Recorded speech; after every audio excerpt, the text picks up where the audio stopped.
सो right now market बहुत ही ज़्यादा tough है।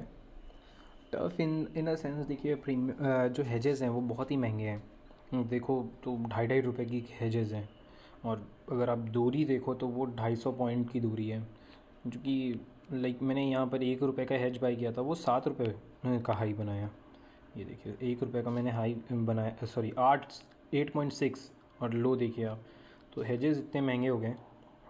एंड दूसरा, प्रीमियम बहुत ही ज़्यादा अच्छे हैं ऑफ कोर्स, बट फ्लक्चुएशन इतना ज़्यादा है कि वो एडजस्ट करने में ही डेल्टा कॉस्ट चले जा रहा है। एंड मैंने एक ओवरनाइट पोजीशन लिया था, नॉर्मली वही बहुत ही दूर का 49,000 का बैंक निफ्टी। सो उसमें मुझे प्रॉफिट हुआ। ठीक है, वो प्रॉफिट अब धुल गया है। कोई प्रॉब्लम नहीं है। मैं लाइक +5 से ज़ीरो, फिर ज़ीरो से +1 या 2, से +1 या 2 गया, उसके बाद फिर से -1 गया, और अभी ये चल रहा है। सो अभी तक की कहानी ये है। और मैंने क्या किया था, मैंने अब ये जो पोजीशन है हम लोग इसको देखते हैं, फिर आगे क्या होता है।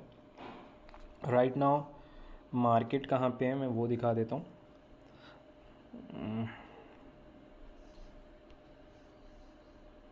सो राइट नाउ मार्केट इस जगह पे है। मैंने यहाँ पर ही आसपास लिया था। मैंने एक गलती की थी, मैंने 15 सेकंड का स्कैल्प किया था। 15 सेकंड का स्कैल्प मैंने इस तरीके से किया था।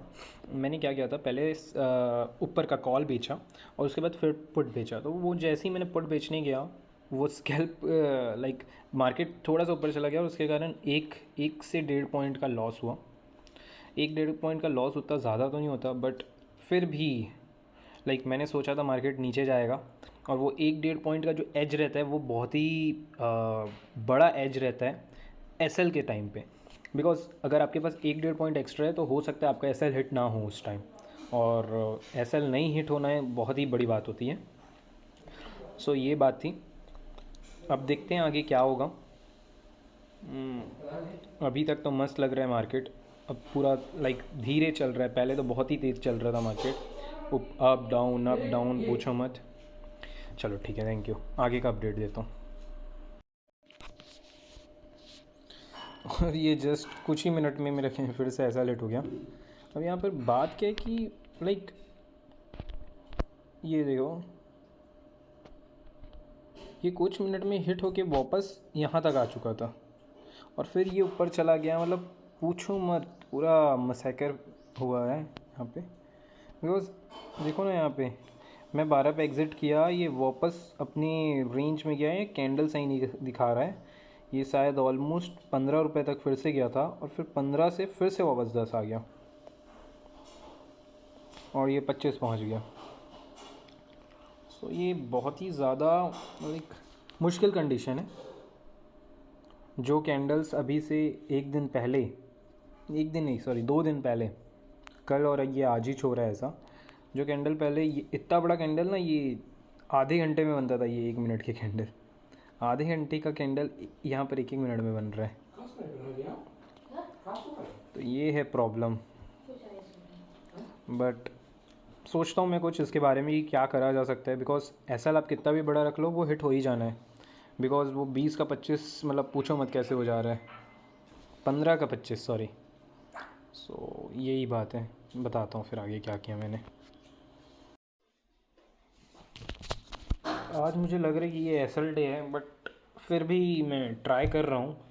अब देखते क्या है। देखो क्या है ना, मेन बात, मैं अभी बना के रखा हूँ जानबूझ के बुलिश पोजीशन। बिकॉज मार्केट कहाँ पर चल रहा है ये देखते हैं। मार्केट है एकदम अपने डाउन ट्रेंड में। ठीक है, मार्केट यहाँ से ब्रेक कर सकता है। बट मैं सोचा ना कि चाहे मैं कैसा भी पोजीशन बना लूँ, चाहे 2x1 भी बना लूँ, ऑफकोर्स वो डायरेक्शनल हो जाएगा। मैं अगर बना भी लूँ ना, तो भी मेरा एसएल हिट कर देगा अगर ये इसको तोड़ा तो अगर एसएल हिट होने ही वाला है उसमें। ठीक है, मुझे नहीं मालूम है मार्केट ऊपर जाएगा या नीचे जाएगा, मुझे नहीं मालूम है। बट मुझे इतना मालूम है कि अगर मार्केट डाउन जाएगा तो मेरा एसएल पक्का हिट होगा, और मुझे लग रहा है हिट होने भी वाला है। इसलिए मैंने क्या किया कि मैंने अब का पोजीशन बना लिया। फॉर अगर गलती से भी कुछ ऐसा हुआ तो फिर जो मेरा पोजीशन है वो प्रॉफिट में आ जाएगा, और उसके बाद नेक्स्ट डाउन मूव में मेरे को प्रॉब्लम नहीं आएगी। तो मेरा रीज़निंग ये है ये पोजीशन बनाने का। अब देखते हैं ये क्या होने वाला है। Maybe S L hit हो, maybe S L hit ना हो, मे बी डाउन ट्रेंड, और मुझे लग रहा है तोड़ेगा, बट लगने से नहीं होगा। देखते हैं। रिस्क टू रिवॉर्ड मेरे हिसाब से ज़्यादा सही था जो मैंने किया है। अब मैं अपना पीठ थपथपाऊंगा या नहीं वो बाद में मालूम चलेगा। Thank you. And S L hit हो गया, क्या करें अब। चलो ठीक है, एस एल हिट हो चुका है। अब ट्राई करते हैं, देखते हैं कुछ होता है या नहीं। Thank you.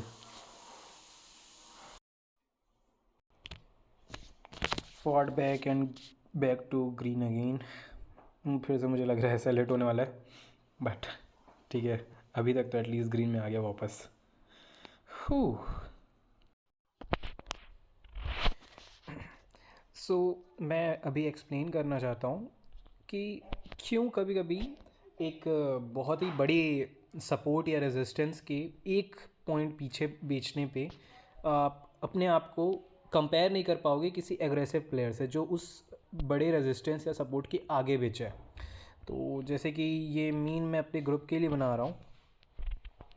सो देखो ग्रुप में एक नहीं, ये सेल किया हुआ है यहाँ पर, ठीक है।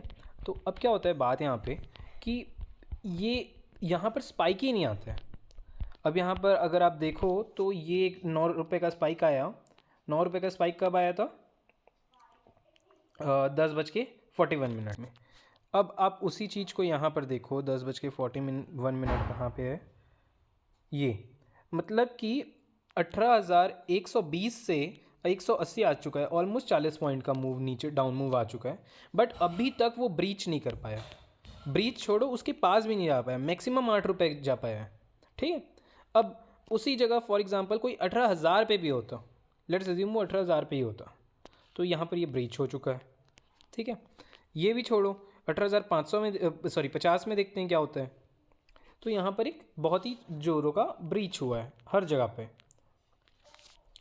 सो यही बात रहती है कि आ, आप अपने आप को कभी कंपेयर नहीं कर सकते। फिर अगर वो इंसान डिफेंस मोड में खेल रहा है, डिफेंस मोड मतलब वहाँ पर स्पाइक नहीं आएगा, वो मुझे पहले ही मालूम था वहाँ पर स्पाइक नहीं आते हैं। दैट्स वाई मैं अपने आप को कंपेयर नहीं कर रहा था उस जगह से।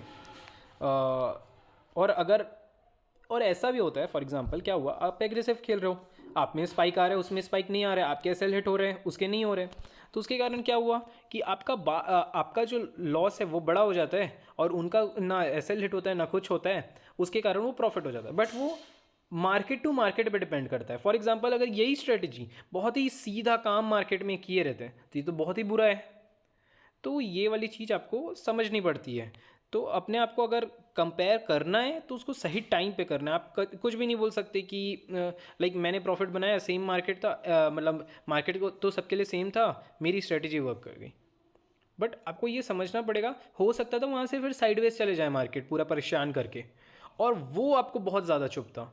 और सच बताऊँ ना, अगर मार्केट बड़ा मूव ला रहा है ना तो उसको भी प्रॉब्लम आएगी। मे बी अभी ना आए, थोड़ी देर बाद आए, एक और बड़े मूव में आए, 100 पॉइंट के मूव में आए, बट प्रॉब्लम तो आएगी। तो इसलिए मैं ना कभी भी उतना पीछे नहीं जाता हूँ। ये स्ट्रेटजी उसके लिए लाइक मतलब जिनको सेफ खेलना है, आराम से पैसा कमाना है, अगर ठीक ठाक 0.5% भी बन गया तो ठीक है, नहीं तो कोई बात नहीं। वो ये नो लॉस स्ट्रेटजी की तरह काम कर सकती है ऑफ कोर्स, बिकॉज आप यहाँ पर एक नॉर्मल एक एसएल लगा दो, उसके ऊपर गया तो ठीक है मैं आउट हूँ, नहीं गया तो नॉट आउट हूँ, बस इस तरीके से है। Thank you. एंड एक और चीज़ मेरी पोजीशन के बारे में मैं बताना ही भूल गया। सो राइट नाउ मेरा पोजीशन ऐसा है, मैं एस एल सिर्फ 600 पे रखा हूँ बिकॉज मार्केट अभी नीचे जा रहा है, और नीचे जा रहा है, और तो यहाँ पर ऊपर का एस एल रखने का फ़ायदा नहीं था, बात ये थी। और एक और चीज़ था, एक मिनट ना, नॉट डिस्टर्ब, ओके। और एक और चीज़ थी कि अगर आप यहाँ पर एस एल कर दो ना तो कई बार क्या होता है कि जो लोग हेज बाय कर रहे हैं, देखो मार्केट गिरा है लेकिन ये क्यों ऊपर गया है ना, तो यहाँ पर एस एल रखना बेकार का, फालतू का एस एल हिट हो जाता है, तो इस जगह एस एल नहीं रखना चाहिए, ये चीज़ है। एंड ये है पोजीशन, और क्या बोलूँ, मतलब बहुत ही ख़राब मार्केट था। मैं बोला कि ठीक है यार, अब जो है इतना ही लेके निकलते। Thank you. मार्केट मैंने असल में एक गलती भी की थी, मैं ये बताता हूँ, ये बहुत ही अच्छा था। वैसे ये मेरा एक 5 मिनट रूल है जो कि मैं एक्चुअल में अभी भी नहीं बताने वाला हूँ। तो यहाँ पर क्या हुआ ना कि मेरा 16 रुपीज़ पे हिट हुआ था एसएल इसी जगह पर आसपास। और ना मैं एंटर करना चाहता था, मैंने कुछ ना सोचा ये चीज़ करूँगा ऐसा करूँगा, बट जब तक मैं वो पोजीशनिंग कर रहा था, जब तक मैं बाय और सेल बहुत सारी चीज़ें सोच रहा था कि इस तरीके से करूँगा, तब तक टाइम बीत गया एक्चुअल में। तो उसके कारण मैं पोजीशन नहीं ले पाया और लाइक उसके कारण मेरे को आउट होना पड़ा। और मैंने एक टाइम लिया था कि इतने टाइम में अगर मार्केट ब्रेकआउट दे दिया तो ठीक है, नहीं तो मैं ट्रेड नहीं करूँगा। और उतने टाइम के अंदर ब्रेकआउट नहीं दिया था, ब्रेक डाउन नहीं दिया था।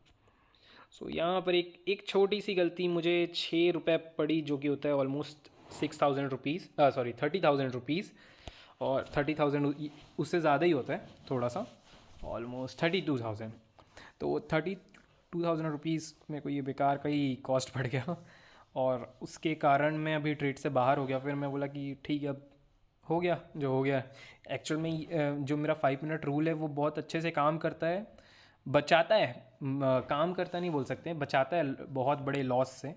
सो ठीक है, अब क्या बोलोगे, जो होना था वो हो गया। Thank you. सो यही है कि कभी कभी आपको ट्वीक करना पड़ता है, और वो कब ट्वीक करना है आपको ये समझना पड़ेगा। जो मैंने 8 नवंबर को गुजरात इलेक्शन वाले 8 दिसंबर को जो गुजरात इलेक्शन में किया था, मैंने उस दिन 5 मिनट को रूल को नहीं माना था, और उस दिन का ट्वीक काम आ गया। आज वो ट्वीक काम नहीं आया। सो 5 minute rule generally trending market में बहुत ही अच्छे से काम करता है। और उस दिन 8 नवंबर को ट्रेंडिंग मार्केट नहीं था, नॉर्मली बार बार अप डाउन हो रहा था, एक ट्रेंड नहीं था डाउन सीधा सीधा वाला, जैसे आज डाउन ट्रेंड है पूरी तरीके से। सो इसलिए मैंने ये 5 मिनट रूल अच्छे से फॉलो किया। बट उसके भी कभी ना कभी एक कॉस्ट रहते हैं, जैसे कि मुझे अभी मिला। उसके कारण मैं ट्रेड से बाहर हो गया, और ट्रेड से बाहर होने के बाद फिर यही रहता है काम। और मुझे एक्चुअल में ट्रेड से बाहर में सिर्फ इसलिए नहीं हुआ कि मैंने 6 पॉइंट का प्रॉफिट छोड़ दिया। मैं इसलिए बाहर हुआ कि मुझे लगता है कि आज ये 18,000 ब्रेक कर देगा। और सच बताऊँ, 18,000 अगर ये ब्रेक किया आज, सो प्रॉब्लम क्या होगी कि कोई प्रॉफिट नहीं बनाने वाला। मुझे ऑलमोस्ट 100% भरोसा है कि कोई भी नॉन डायरेक्शनल प्लेयर, ठीक है, अगर वो स्कैल्प अच्छे से नहीं करता है, स्कैल्प मतलब लाइक बाय कर लिया अचानक से, ऑप्शन बाइंग में भी घुस गया, ठीक है, या फिर कुछ अलग ही तरीके का रिस्क ले रहा है, वो जो रिस्क ना उसको अभी नहीं समझ आ रहा है, लाइक एक रिवर्सल भी तो आ सकता है 50 पॉइंट का इवन 1 मिनट के अंदर। तो ये रिस्क कई लोगों को समझ नहीं आती है, और आपके ट्रेड लेते ही रिवर्सल आते हैं, मतलब आपको स्टॉप लॉस लगाने का टाइम ही नहीं मिलेगा। हाँ, ऑफ कोर्स उसके भी बहुत सारे तरीके हैं, जैसे कि आप पहले एसएल लगा सकते हो और उसके बाद ट्रेड ले सकते हो। बट जो भी है, प्रॉफिट सिर्फ वही बनाएंगे जो कि बहुत ही ज़्यादा एकदम ज़्यादा एग्रेसिव लेके स्ट्रेडल खेलेंगे। और अगर 18,000 ब्रेक हुआ तब की बात बोल रहा हूँ, 18,000 ब्रेक नहीं हुआ तो फिर तो ये आसान मार्केट, मतलब ऑफ कोर्स एकदम आसान नहीं, बट यहाँ से फिर पैसा बनाना आसान है मेरे हिसाब से। Thank you.